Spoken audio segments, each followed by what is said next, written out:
C'est un peu chaud quand même. Mais quoi?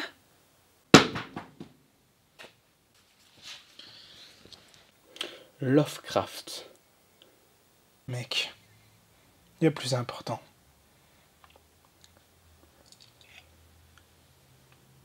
Il n'y a plus de café. Diantre. Écoute ce qu'on va faire. Tu vas faire du café, je m'occupe de Lovecraft.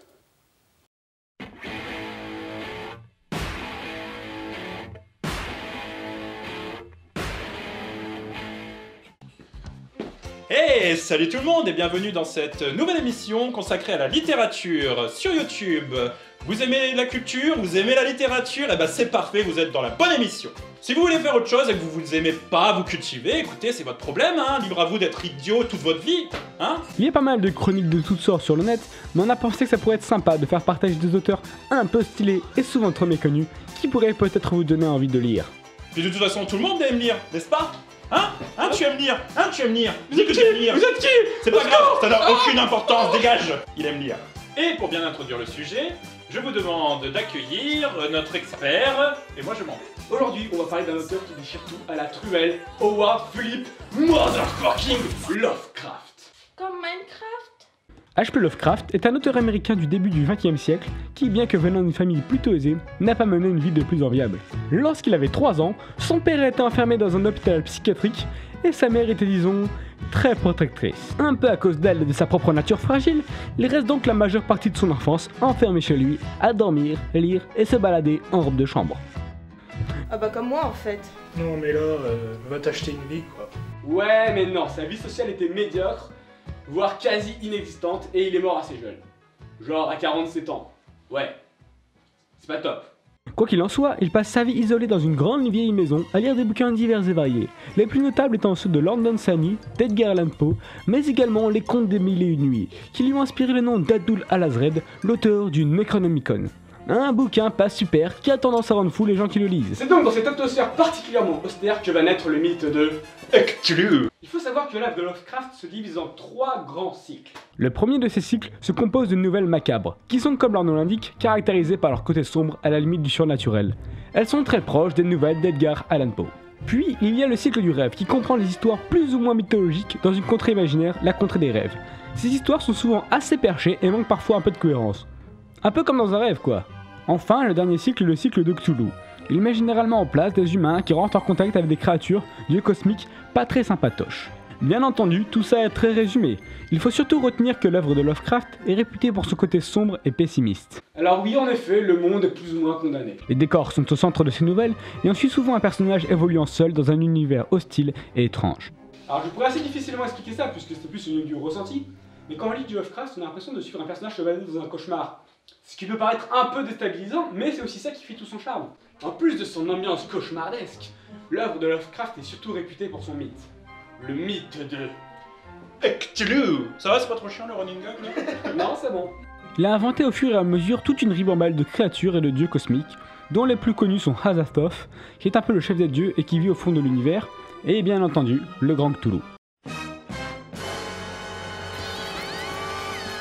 Alors Cthulhu, pour ceux qui ne connaissent pas, c'est un peu un mélange entre le géant en verre et le kraken. Il sommeille sous l'océan, dans sa demeure de Herlier, et attend que les étoiles soient propices pour revenir sur Terre et faire un peu le ménage, voilà. Il faut savoir que plusieurs peuples et tribus portent un culte à Lovecraft et n'hésitent pas à faire des sacrifices humains particulièrement réjouissants. Des gens parfaitement sains d'esprit. Le rapport qu'ont ces créatures déifiées avec l'espèce humaine est particulière. Notre existence leur paraît tellement insignifiant qu'ils sont au mieux complètement indifférents ou au pire sensibles de nous écraser comme des insectes nuisibles. Je ne crois pas avoir besoin de préciser que la rencontre entre ces personnages et les créatures se termine en général plutôt mal. Le mythe et l'atmosphère générale qu'il a créé est finalement devenu assez culte. Et je vais vous le prouver. On peut déjà voir tout un tas de références et de clins d'œil un peu partout, notamment en musique, où plusieurs groupes ont donné des noms à leurs chansons en rapport avec le mythe de Cthulhu. La plus notable dans le genre serait The Call of Cthulhu de Metallica. On peut également voir ce genre de clin d'œil dans des séries, comme dans South Park où il y a comme qui dirait un caméo de Cthulhu dans un des épisodes. Mis à part ces quelques clins d'œil, c'est tout un univers qui a étendu son influence sur plusieurs supports, que ce soit le cinéma, le jeu vidéo ou la littérature. On peut citer le scénariste Alan Moore qui a bossé sur Watchmen et V pour Vendetta, qui a fait une bande dessinée en son honneur, Neonomicon, en référence au bouquin dont je parlais tout à l'heure. Mais surtout John Carpenter, un réalisateur connu pour des films comme The Thing ou bien L'Antre de la Folie, qui est le meilleur exemple que j'ai sous la main. Bon après il y a des films plus ou moins pourris inspirés de nouvelles de Lovecraft, comme Dagon ou Réanimator de Stuart Gordon.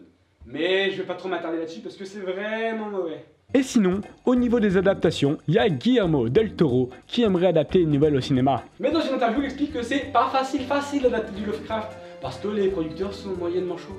Et oui, les bâtards. Dans les jeux vidéo, il y a surtout deux grandes licences très connues qui sont vraiment tirées de l'univers de Lovecraft.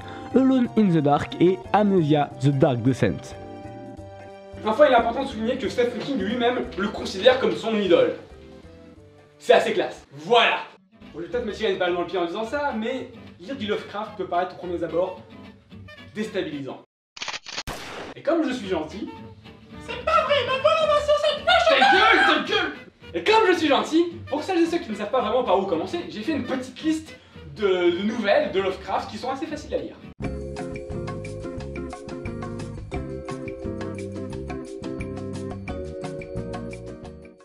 Voilà, c'est tout pour aujourd'hui. Hop, laisse-moi conclure.